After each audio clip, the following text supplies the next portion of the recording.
Shalom, apa kabarnya sahabat iman BPD Japatara? Senang kita berjumpa kembali dalam program Sapaan Gembala. Sapaan Gembala ini didasarkan pada surat Yakobus pasal 1 ayat 1 sampai dengan 12. Surat Yakobus ditulis oleh Rasul Yakobus, saudara dari Tuhan Yesus, ditujukan untuk orang-orang Kristen Yahudi yang berada di perantauan. Mereka berada di perantauan karena mereka eksodus dari negaranya sebagai akibat dari penganiayaan yang mereka alami.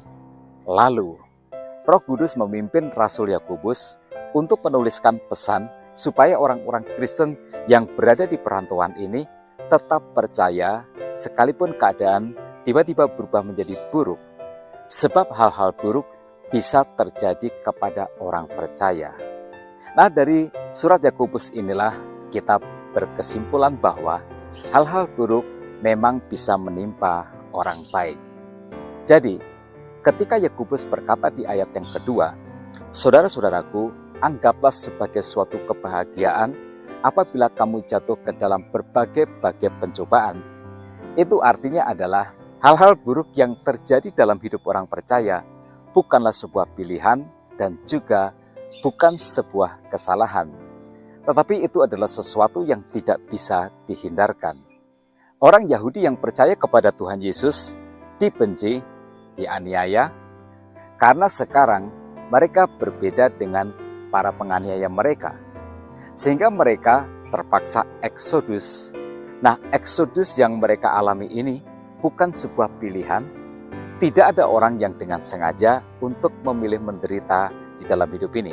Nah, jika hal-hal buruk menimpa orang percaya, kita memiliki 3 nasihat dari Yakobus pasal 1 ayat 1 sampai dengan ayat yang ke-12 ini. Nasihat yang pertama ada di ayat yang kedua. Anggaplah sebagai suatu kebahagiaan. Masalah bukanlah musibah, tetapi berkah. Nah, ini tentu tentang sudut pandang. Baik atau tidak baiknya itu tergantung dari bagaimana cara kita memandangnya. Bahagia atau tidak bahagianya itu tergantung dari bagaimana cara kita merasakannya.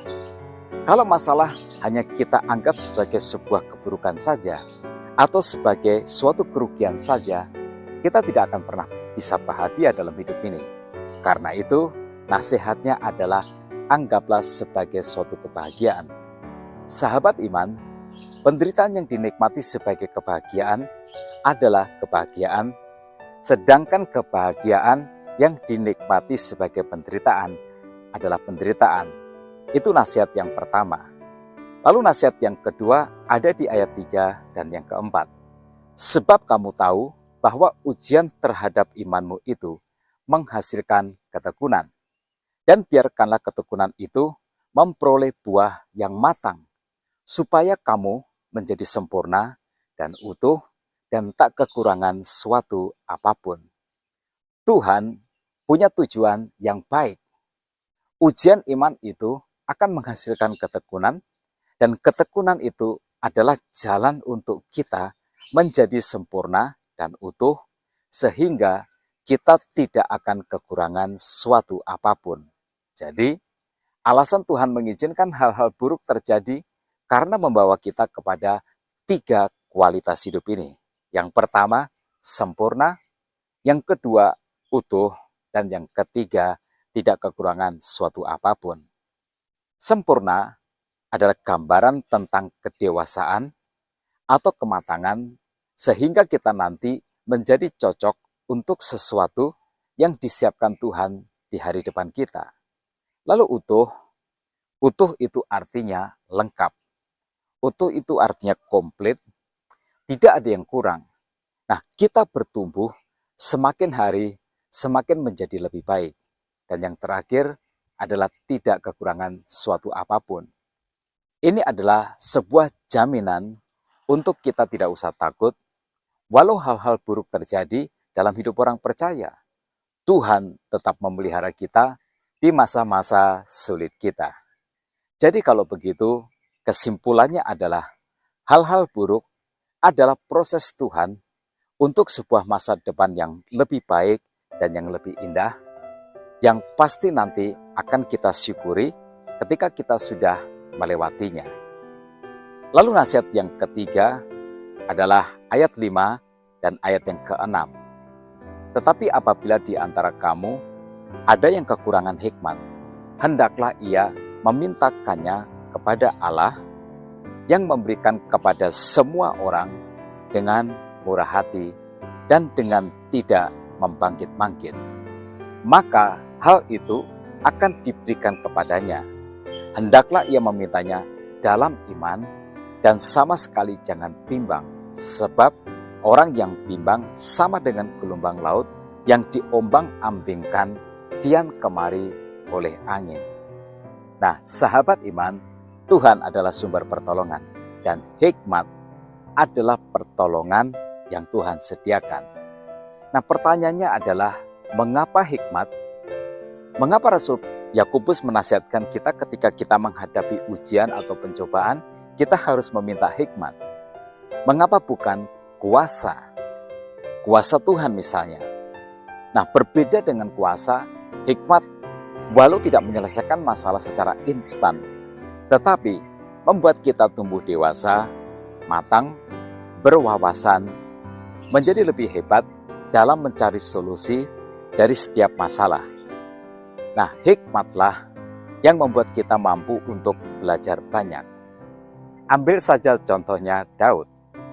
Semua prajurit takut dengan Goliat. Alasannya, karena Goliat tinggi besar. Pasti dia tidak terkalahkan. Tetapi dalam hikmat Daud melihat besarnya Goliat itu justru sebagai sebuah sasaran tembak yang mudah, yang tidak akan mungkin meleset. Nah, itulah kehebatan hikmat. Hikmat juga membuat kita mengerti bahwa di ujung pencobaan itu Tuhan menyediakan mahkota kehidupan sehingga kita tidak akan menyerah. Seperti yang dikatakan di dalam ayat yang ke-12, berbahagialah orang yang bertahan dalam pencobaan, sebab apabila ia sudah tahan uji, ia akan menerima mahkota kehidupan yang dijanjikan Allah kepada barang siapa yang mengasihi Dia. Hikmat membuat kita mengerti bahwa di ujung dari hal-hal yang buruk itu ada mahkota.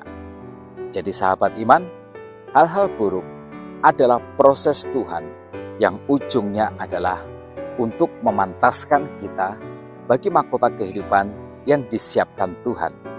Hal-hal buruk adalah jalan kemuliaan supaya Tuhan bisa dimuliakan di dalam kehidupan kita. Nah, jadi bagaimana? Ketika hal-hal buruk terjadi kepada sahabat semua, tidak usah kecewa, bukan? Karena ujungnya nanti pastilah sesuatu yang memuliakan nama Tuhan dalam hidup ini. Nah, tetap semangat dalam kehidupan. Tuhan Yesus memberkati kita semua. Salam.